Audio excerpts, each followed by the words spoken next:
Welkom beste mensen op deze nieuwe openbaar vervoeractie. Hulst en regio moet veranderen.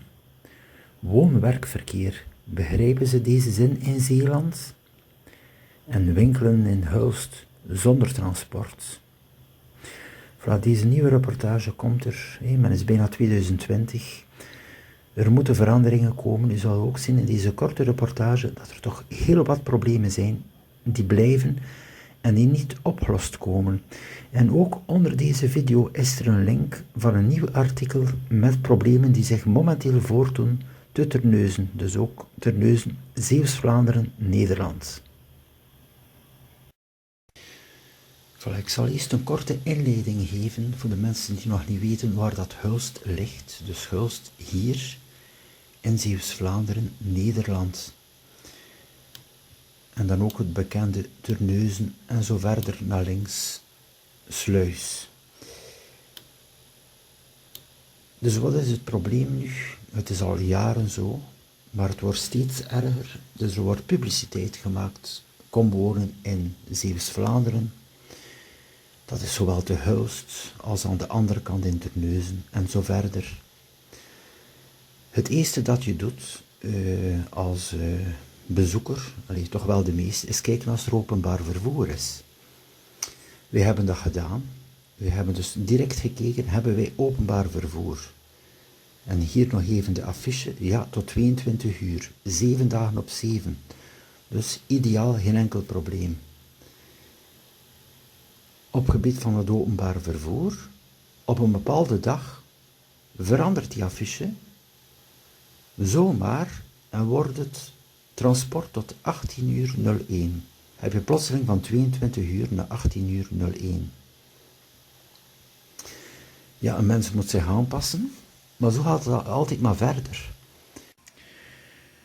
Dus dat is het begin van de problemen. Wat ik zeg, mensen die studeren, komen in Hulst vaak aan rond 6 uur of iets later. En die halen die bus niet meer. Dus die moeten de fiets gebruiken. En dan ook het uurrooster hier van Antwerpen. Dus hier kan je zien een 10-tal bussen per dag. Ja, Antwerpen is een heel belangrijke regio. Vooral voor werk en ook voor de studies. Dat is ook de reden dus dat er een bus was om 7 uur, 8 uur, 9 uur. En dan even 2 uur later terug om 11 uur tot een uur of 15 uur. En dan nog ook om 17 en 18 uur. Voilà, en dan plots een nieuw affiche. Met andere uren, met minder bussen in de morgen. Plots is de bus om 6:30 en om 8:30. Dus zomaar, zonder rekening te houden met de mensen die daar hun werk geregeld hebben of studies volgen, verandert alles. Dit probleem is ook zo in Terneuzen. Daar hebben ze de bus die naar Gent gaat, ook, of naar Zelzaten, ook geannuleerd op bepaalde tijdstippen. Dus je hebt ook geen verbinding of een heel slechte verbinding nog Gent-Terneuzen. Enkel in het weekend mogelijk, dus het is constant hetzelfde hier in Zeeland. Altijd maar veranderen, ritten annuleren. Er gebeurt ook dat er een bus niet afkomt. Je staat daar, de bus komt niet af. Het is ongelooflijk.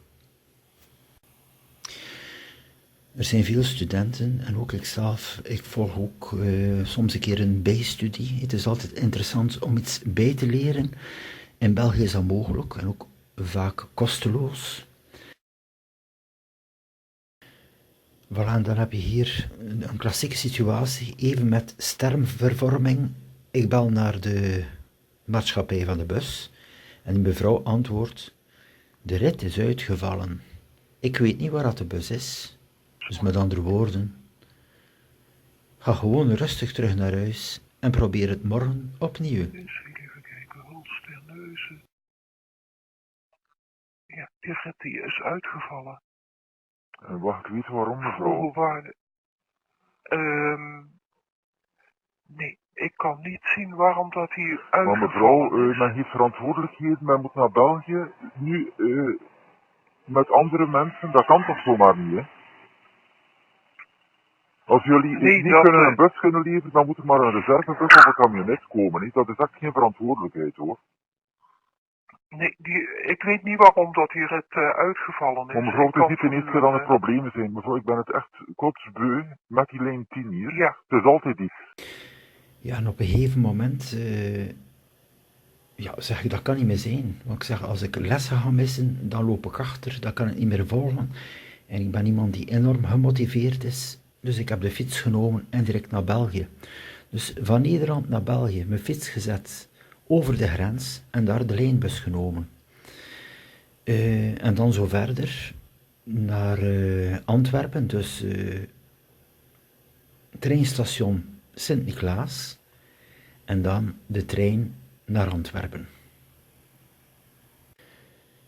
Ja, op een gegeven moment moest ik wel om 4:20, 4:30 opstaan in de morgens om te alles goed te organiseren en op tijd te zijn. En ook als er problemen waren met de bus, dan was het direct de fiets tot het station van Sint-Niklaas, tot daar en dan de trein.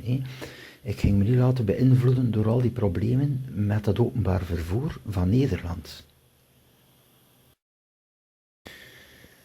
En natuurlijk terug te Hulst hier, oftewel met de fiets of eventueel met de lijnbus. Dus hier met de lijnbus ben ik aan de bushalte van Hulst. Het is al na 6 uur. Er staat absoluut geen Nederlandse bus niet meer. Dus je moet een keer bedenken, je komt eraan achter een drukke dag en je zit volledig vast. Wat hebben ze dan uitgevonden? Een haltetaxi. Ze hebben gezegd, als je de taxi opbelt, moet je 2 uur wachten en dan kan je met die taxi naar huis. Maar de oplossing is natuurlijk, bel hem 2 uur vooraf, dan kan hij daar zijn. Maar die mag er nooit niet zijn als de bus er is. Dus dat wil zeggen, het eerste uur dat die haltetaxi aanwezig is om 7 uur. Dus dat maakt, je staat te Hulst, dat je nog mag een uur bijna wachten op die taxi en dan nog naar huis gaan. Ben je toevallig te laat op een later uur, dan mag je liefst 2 uur wachten.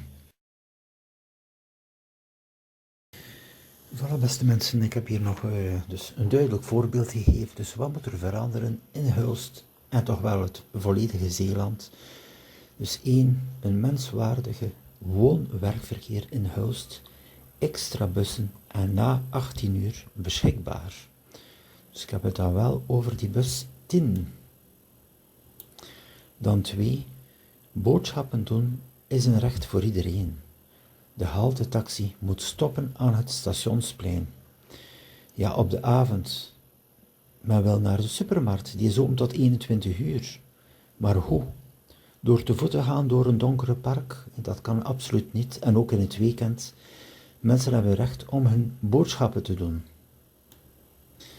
Dan 3, bij overmacht met gevolg geen bus, komt er een vervangende transport. Dus ook niet meer de situatie van in de morgen bijvoorbeeld wordt de bus geannuleerd en je hebt geen optie meer, je kan enkel nog naar huis, want het is vaak 1 bus per uur of 1 per 2 uur. Dus er moet een vervangende transport komen dat je toch nog eventueel dan later op je bestemming komt. En 4, verminder de drukte van oude auto's op de baan door extra OV te voorzien en te promoten. Ja, het is ook ongelooflijk hier in Zeeuws-Vlaanderen, de oude tweedehandswagens die hier soms rondrijden. Ja, de mensen kunnen wel niet anders. Je hebt hier soms auto's van een 500-tal euro van 20, 30 jaar oud, omdat er geen transport is. Dus men wordt geduwd tot het aankopen van die oude auto's, omdat men zich niet kan verplaatsen. Dus dat moet toch wel veranderen. Een deftig OV-vervoer voor iedereen. Voilà, beste mensen, einde van mijn korte reportage. Ik had nog even 20 minuten de tijd, dus ik zeg, ik zal er wel nog eentje bij doen. Ik zou zeggen, tot de volgende keer. En ik hoop dat de problemen te Zeeuws-Vlaanderen verbeteren voor 2020. Dat men kan rekenen op een deftig openbaar vervoer. En wat heel dringend nodig is, is dat de taxi stopt aan het stationsplein te Hulst. Tot later.